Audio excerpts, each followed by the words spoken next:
Kantara movie, इसके बारे में पहले ही बहुत सारी बातें हो गई हैं। होप जो मैंने प्रोनाउंस किया है वो सही से प्रोनाउंस किया होगा। तो बात सारी यही है कि पहले ये साउथ की अपनी ओरिजिनल लैंग्वेज में आ गई थी, कई प्लेटफॉर्म पर लोगों ने देखी, लोगों ने रिव्यू किए, पर हम कैसे देखें, तो हिंदी में आई है। अभी तो फिलहाल इसका ट्रेलर ही आया है और ट्रेलर देखकर ही मैं समझ सकता हूँ कि लोग इतने अच्छे रिव्यू क्यों दे रहे थे। अगर आप इस वीडियो के लास्ट तक बने रहते हैं तो इसमें कई सारी इंटरेस्टिंग चीजें आपको पता लगेंगी। क्यों बॉलीवुड फेल है आज के टाइम पे, उसका एक बहुत ही तगड़ा वाला रीजन दूंगा मैं, बहुत तगड़ा वाला, जिससे आप भी बहुत आसानी से रिलेट कर पाओगे। घबराइए मत, बाकियों की तरह पुराने वाले रीजन नहीं दूंगा जो शायद। तो चैनल को सब्सक्राइब कर लीजिए, लाइक कीजिए और शेयर कर लीजिए। हमको ट्रेलर में यही देखने को मिला, एक है हीरो और एक है विलन। फॉरेस्ट ऑफिसर जो है वो विलन है, जो हीरोइन है वो भी कोई सरकारी ऑफिसर लग रही है, शायद पुलिस है वो भी। कुछ पुराने देवी देवताओं और कुछ मान्यताओं से जुड़ी हुई है ये पूरी स्टोरी। ट्रेलर में अगर आप ध्यान से सुनोगे तो फॉरेस्ट ऑफिसर जो है उसका बड़ा वाला ऑफिसर, उसका सीनियर उसको बोलता है कि जैसे जंगल में लकड़ियां कम हो रही हैं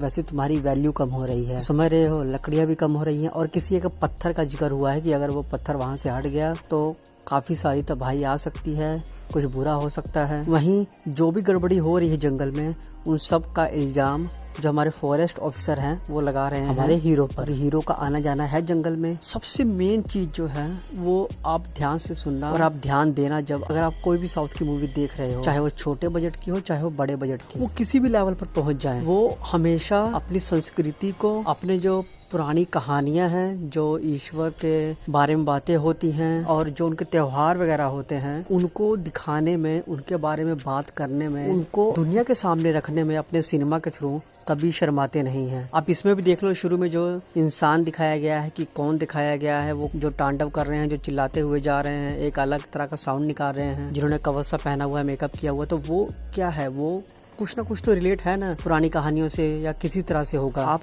RRR मूवी देख लो, उसमें कितना सारा VFX उसमें लगाया है। पुरानी कहानी को एक मॉडर्न तरीके से दिखाने की कोशिश की और वो सफल भी रहे, पर फिर भी अपनी जो जड़ है उससे जुड़े रहे। लास्ट में वो राम जी का सीन दिखा दे तो एकदम बेहतर हो गया। वो कोई भी मूवी आप उठा के देख लो, चाहे वो बड़े बजट वाली हो चाहे छोटी। चलो एक और उदाहरण देता हूँ, नवाजुद्दीन सिद्दीकी कितने अच्छे एक्टर हैं। वो एक बार बोल रहे थे किसी न्यूज चैनल के इंटरव्यू में कि हम जब बॉलीवुड वाले जब शूटिंग करने के लिए जाते हैं तो मूवी तो हम हिंदी बना रहे होते हैं, पर वहाँ पर सब इंग्लिश बोल रहे हैं, सब लग रहा है कि एकदम फॉरेन से आए हैं, सब अंग्रेज की औलाद है। पर यही उन्होंने जब साउथ में शूटिंग की थी जिसमें वो विलन बने थे, तो वहाँ पर वो बताते हैं कि सब अपनी लैंग्वेज में बात कर रहे हैं सेट पर।